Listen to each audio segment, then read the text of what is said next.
Nike made one of the most embarrassing business moves in modern sports history.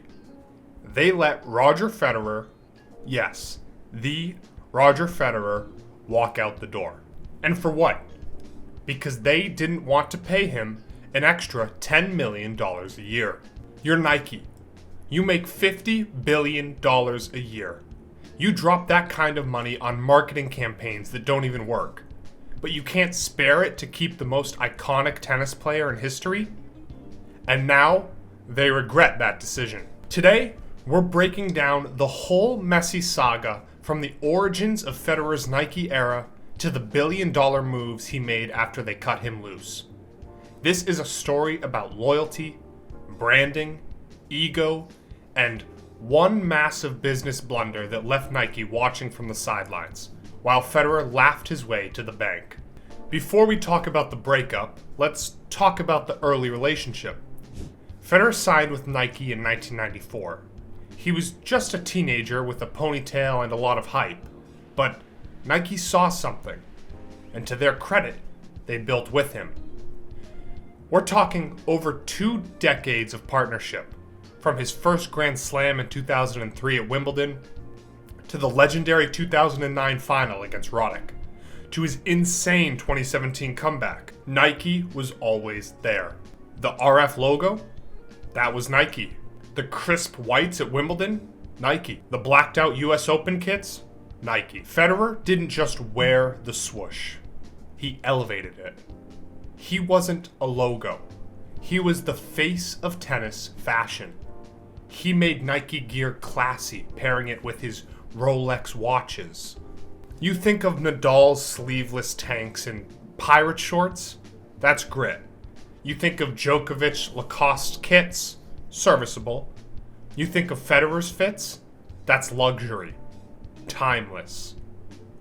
Nike had the perfect ambassador. He was humble but elite, fierce but elegant, a gentleman who won with surgical precision. The man won slams like he was playing piano. And then, just as Federer was aging like a fine Swiss wine, they let him go. Here's where it starts. In 2018, Federer's Nike contract expired. By this point, he's 36 years old, but still elite.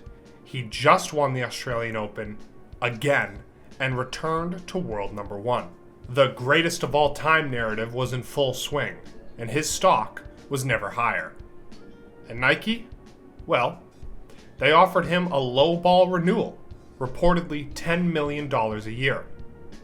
Now you might think, $10 million? Well, that's a lot of money. That's a lot of money, eh? Can I have some money? Money? I can't even dodge it. Oh no, me heart stopped.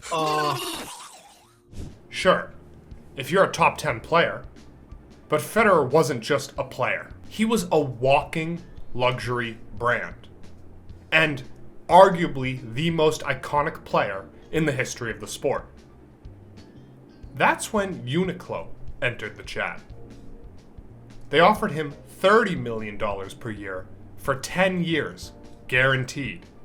No performance clauses, no reductions. Even if he retired tomorrow, he still got paid. I mean, it wasn't even close. Federer took the bag, and Nike stood there like, wait, you're really leaving? Yup, and he never looked back. Let me put it bluntly.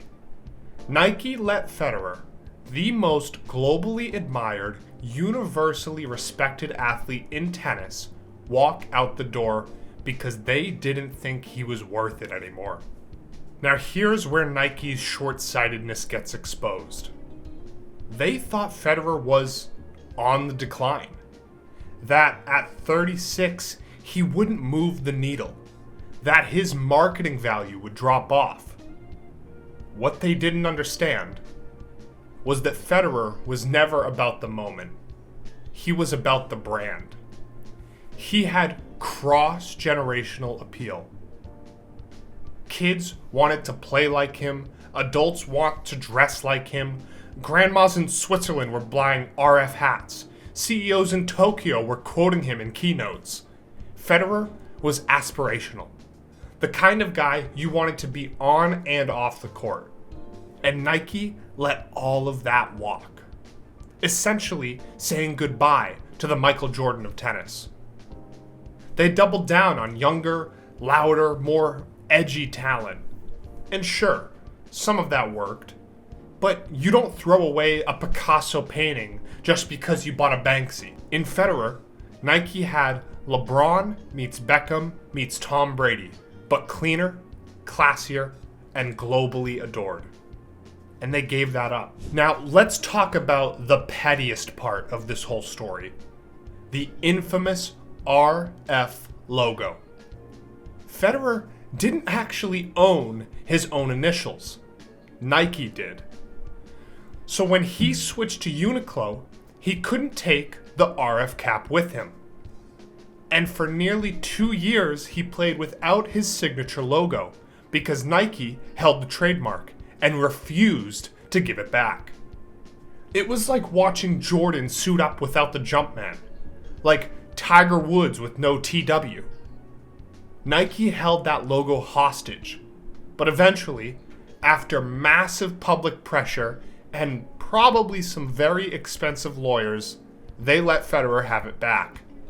And once they did, Uniqlo released RF branded hats and polos, and they sold out in minutes. It was a reminder people weren't loyal to Nike, they were loyal to Roger. And here's where Federer decides to flip the entire playbook. That Uniqlo deal, $300 million guaranteed, was just the start. He also partnered with Swiss running brand On, taking an equity stake instead of just a sponsorship. He helped them design shoes, promoted them subtly, and in 2021, they IPO'd. Federer's stake is now worth hundreds of millions of dollars. Add in deals with Rolex, Credit Suisse, Lindt, Mercedes, Barilla, Moët Chandon. He was printing money while Nike was printing regrets. Today, Federer's career earnings on court are around $130 million. What about his off-court earnings? Take a look at this.